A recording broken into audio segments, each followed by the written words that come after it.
Muy buenas, hoy vamos a meternos de lleno en el Decreto 1421, la normativa que cambió las reglas del juego de la educación para personas con discapacidad en Colombia. Y es que no es solo un documento legal, es una hoja de ruta para que la igualdad deje de ser una idea y se convierta en una realidad palpable en cada aula. Para que no se nos escape nada, hemos organizado este análisis en 5 grandes bloques. Vamos a empezar por el origen, por el porqué de todo esto, luego veremos las herramientas que propone, quiénes son los responsables de que funcione y, lo más importante, cómo se asegura de que no se quede solo en el papel. Bueno, pues vamos a empezar por el principio, como tiene que ser. Y es que el decreto 1421, ojo, no salió de la nada, no apareció por arte de magia. Su raíz, su ADN está en el mismísimo corazón de la Constitución colombiana, la promesa fundamental de igualdad para todas las personas. Y aquí lo tenemos. Este es el pilar de todo. El artículo 13 de la Constitución de Colombia no es una sugerencia, no, es una orden. Deja muy claro que la igualdad debe ser real y efectiva. Lo que, en la práctica, convierte la educación inclusiva en una obligación ineludible del Estado, no en algo opcional. Claro, porque una cosa es lo que dice el papel y otra muy distinta es lo que pasa de verdad en el día a día de un colegio, ¿verdad? Entonces, la gran pregunta es, ¿cómo se lleva esa promesa a la práctica? Pues bien, el decreto 1421 es justo eso, el puente diseñado para conectar la gran promesa de la ley con la realidad del aula. Y esto, de verdad, supone un cambio de mentalidad de 180 grados. A ver, antes el sistema era como una caja rígida y se esperaba que el estudiante con discapacidad pues, se las apañara para encajar. Ahora el decreto exige justo lo contrario, que sea el sistema el que se mueva, el que se haga flexible, para adaptarse a las necesidades de cada estudiante. O sea, pasamos de hablar de asimilar a hablar de pertenecer de verdad. Vale, entonces, ¿con qué herramienta contamos para lograr este cambio tan grande? Pues aquí es donde entra en escena el protagonista de hoy, el Decreto 1421. Vamos a ver exactamente en qué consiste.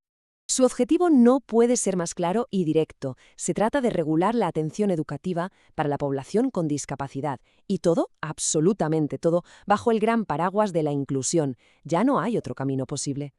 Pero ojo, que el decreto no se queda solo en una declaración de intenciones, se basa en unos principios que son como los cimientos del edificio. Calidad, equidad, participación. Y no son solo palabras bonitas, ¿eh? Son los pilares que garantizan que cada decisión que se tome ponga siempre por delante la dignidad de cada estudiante. Muy bien, ya sabemos el porqué, la base constitucional, y el qué, el propio decreto. Pero ahora viene lo interesante. ¿Cómo narices se lleva todo esto a la práctica, al día a día de una clase? Pues vamos a ver las herramientas concretas que se ponen en manos de los educadores. La idea clave aquí, el concepto central, es que la educación inclusiva no es algo que se consigue y ya está. No es una meta a la que llegas y te olvidas, no. Es un proceso permanente. Esto significa que es un compromiso de estar siempre escuchando, adaptándose y buscando cómo mejorar. Y una de las herramientas estrella es el llamado Diseño Universal para el Aprendizaje, o DUA. Para que nos hagamos una idea, es como al construir un edificio. En vez de construirlo y luego darte cuenta de que necesitas poner una rampa, lo que haces es diseñar el edificio con la rampa ya incluida desde el minuto cero.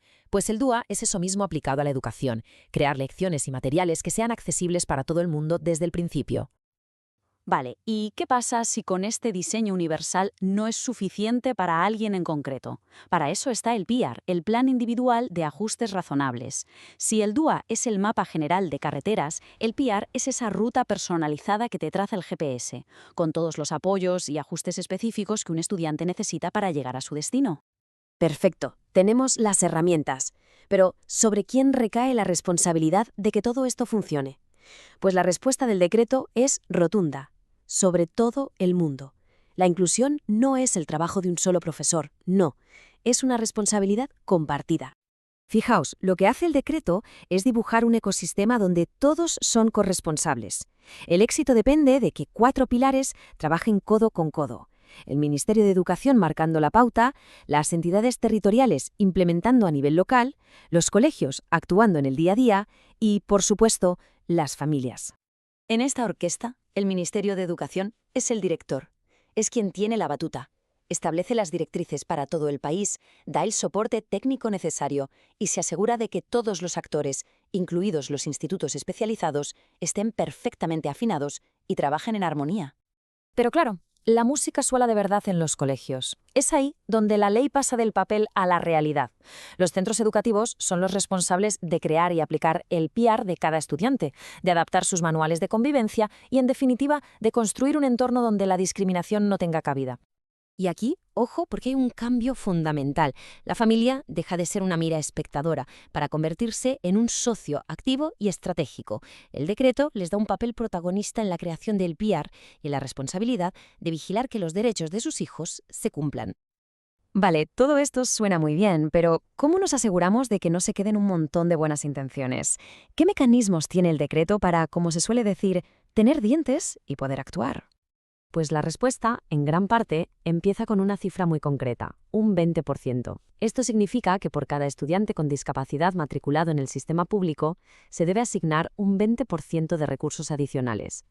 Esto es ni más ni menos que poner el dinero donde se ponen las promesas. Y ese dinero extra no es para cualquier cosa, ¿eh? Tiene un destino muy claro: financiar los apoyos que marcan la diferencia en el aula. Hablamos de contratar más personal especializado y adquirir la tecnología necesaria para derribar las barreras del aprendizaje. Además, la implementación no es un salto al vacío. Se diseñó un plan progresivo a 5 años, una hoja de ruta clara para que los territorios pudieran adaptarse de forma ordenada y sostenible a la nueva normativa. Y llegamos a una de las prohibiciones más tajantes y potentes del decreto. Se acabaron las excusas. Ningún colegio puede rechazar a un estudiante por su discapacidad.